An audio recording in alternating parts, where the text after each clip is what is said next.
वर्षाचा शेवट हा खूप सुंदर झाला, कारण तो नाटकाच्या शेवटच्या प्रयोगाने झाला. तर नमस्कार, जसं की तुम्हाला माहितीये, मी मागच्या व्हिडिओमध्ये सांगितलेलं की मी नाटकात उतरतीये आणि आज जवळजवळ वर्षाच्या शेवटाचा हा शेवटचा प्रयोग होता. तर झटकेपट खाऊन म्हणजेच कोणीतरी मागं लागल्यासारखं खाल्लं आणि फटाफट आवरायला घेतलं. तर आजपर्यंत मी तुम्हाला माझ्या कॅरेक्टर बद्दल नाही सांगितलं, तर आज मी तुम्हाला सांगणार आहे माझ्या कॅरेक्टर बद्दल. तर मी एका शिक्षिकेचा रोल करतीये, जो की माझ्या पूर्ण ऑपोजिट आहे. म्हणजे मी खूप बडबडी आहे, खूप मस्तीखोर आहे आणि तो रोल खूप शांत आहे. खूप सायलेंट कॅरेक्टर आहे ते. याच्यामध्ये सामंजस्यपणा आहे, समजूतदारपणा आहे, एक इमोशनल, एक फिलिंग जी की आपल्याला दुसऱ्यांना समजावून द्यायची आहे. तर असा सगळा तो रोल आहे. आणि हे कॅरेक्टर करणं खरं तर माझ्यासाठी खूप मोठं चॅलेंज आहे, कारण त्या फिलिंग स्वतः फील करणं आणि दुसऱ्यांना ते फील करवून देणं, ती भावना दुसऱ्यापर्यंत पोहोचवणं हे खरंच खूप अवघड आहे.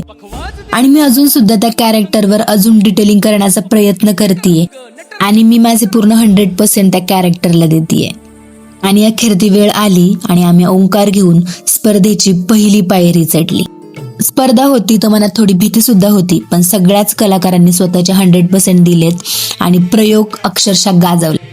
खरंच ते कॅरेक्टर करण्यासाठी मला स्वतःला खूप शांत ठेवावं लागतं. म्हणजे इतकी बडबड करणारी मी त्या कॅरेक्टरसाठी स्वतःला शांत ठेवते आणि ठेवावंच लागतं, कारण मला असं वाटतं की जर बडबड करून जर मी त्या गोष्टीतनं झोन आउट झाले तर मग कॅरेक्टर सुटू शकतं.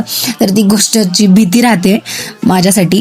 तर फायनली बाहेर येऊन सुटकेचा श्वास घेतला. ऍटलिस्ट मी तरी सुटकेचा श्वास घेतला, कारण ते कॅरेक्टर प्ले करणं म्हणजे माझ्यासाठी खूपच मोठी गोष्ट आहे. म्हणजे it is very very big challenge for me, but still I did it आणि I proud of myself की मी ते खूप चांगलं केलं. आणि हेच शिकवतं नाटक की आपल्या अपोजिट कॅरेक्टरवर कसं प्ले करायचं, कसं त्याला टॅकल करायचं. आणि हे सगळं झाल्यानंतर आम्ही निघालो घरी. तर रूमला गेल्या गेल्या मी केली गरमागरम कॉफी, कारण दिवसाचा थकवा काढायचा होता. And this is for the day. Bye bye.